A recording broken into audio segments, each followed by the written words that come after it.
the fuel analyzer for ethanol content.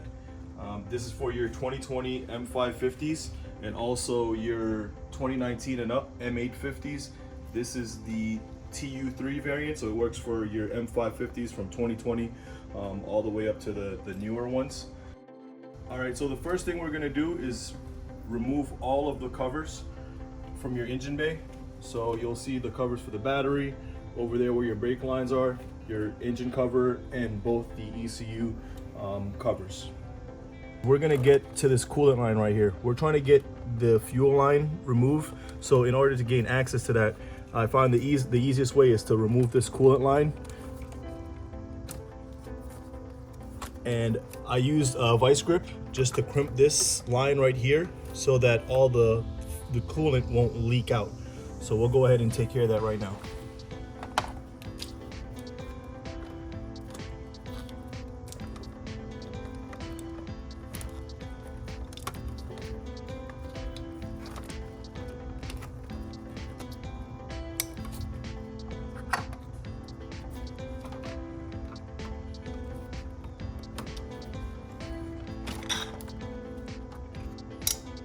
So in order not to get any of the coolant to leak out, you'll go ahead and cap it off. I have a cap right here.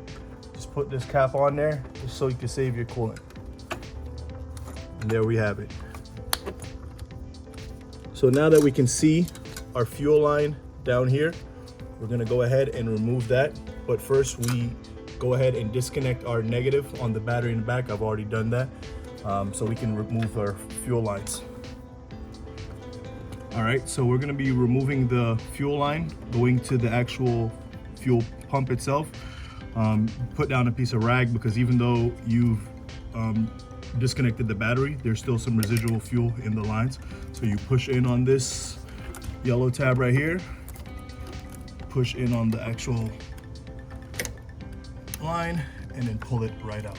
Pretty easy. As you can see, some fuel still left in there. And we're gonna go ahead and do the same thing on this side over here. All right, so we're gonna hook up the fitting right here. It's got 290-degree fittings on it. You got your 3/8 side and your 5/16 side. Now we have to remove the lock from the fitting itself using our 17-inch wrench. And then we're gonna go ahead and install this to the actual pump. So it just pushes onto the pump. And then you have the lock that you'll go ahead and put on. It's a little bit tricky, but it takes a couple tries. You'll be able to get it on there.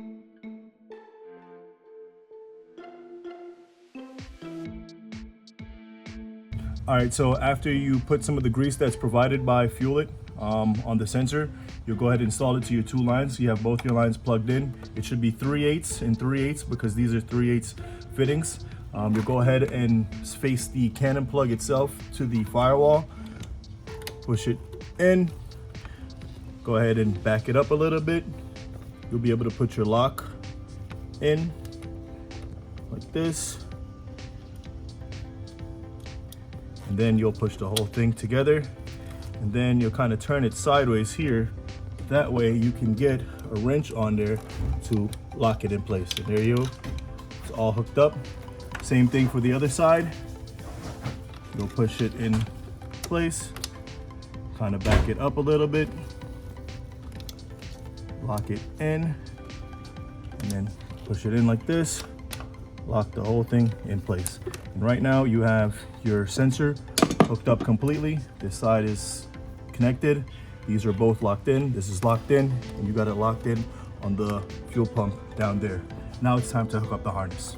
So we're gonna go ahead and hook up the extension harness, and we're gonna run it underneath this panel over here, going all the way over to the other side so we can get access to our power supply. All right. So go ahead and plug it up. Plugged in, good to go. Get our harness, and we're gonna lift up this panel right here just a little bit so we can run our wiring underneath there. Put it back down, lock it in, and then underneath this panel, we'll just run it all the way through over to the other side.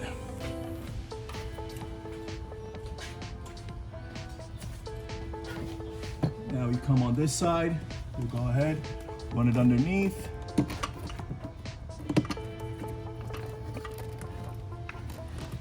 Good to go, it's all hidden. And then we'll get our Bluetooth sensor, and that will be plugged up. And what I've done is I've gotten myself a zip tie just to tie up the Bluetooth sensor for security.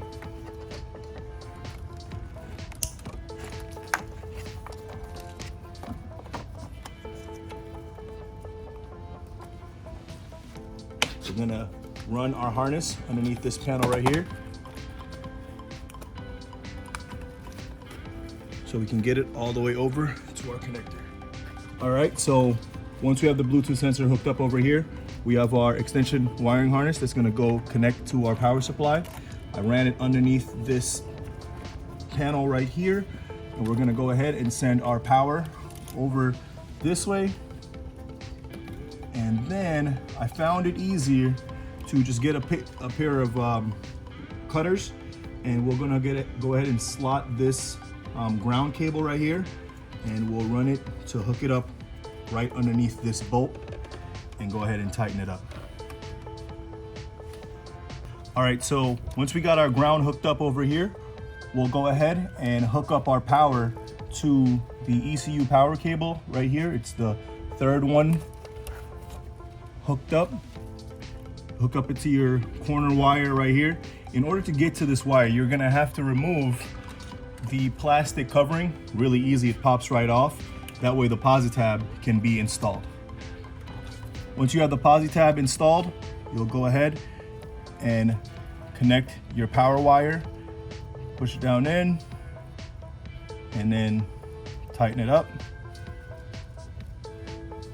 Once it's tight, you'll plug your cable back in, make sure it's secured. Your white wire you don't need.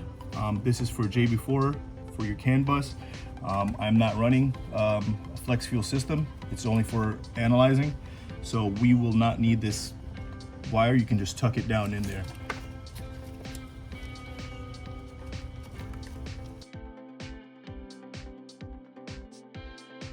All right, so now we're all buttoned up, everything's hooked up. We have our line hooked up to our sensor.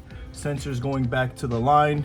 We have our harness coming around, looped up underneath the panel, going all the way back over. The Bluetooth analyzer is secure. We have a little tie wrap right here.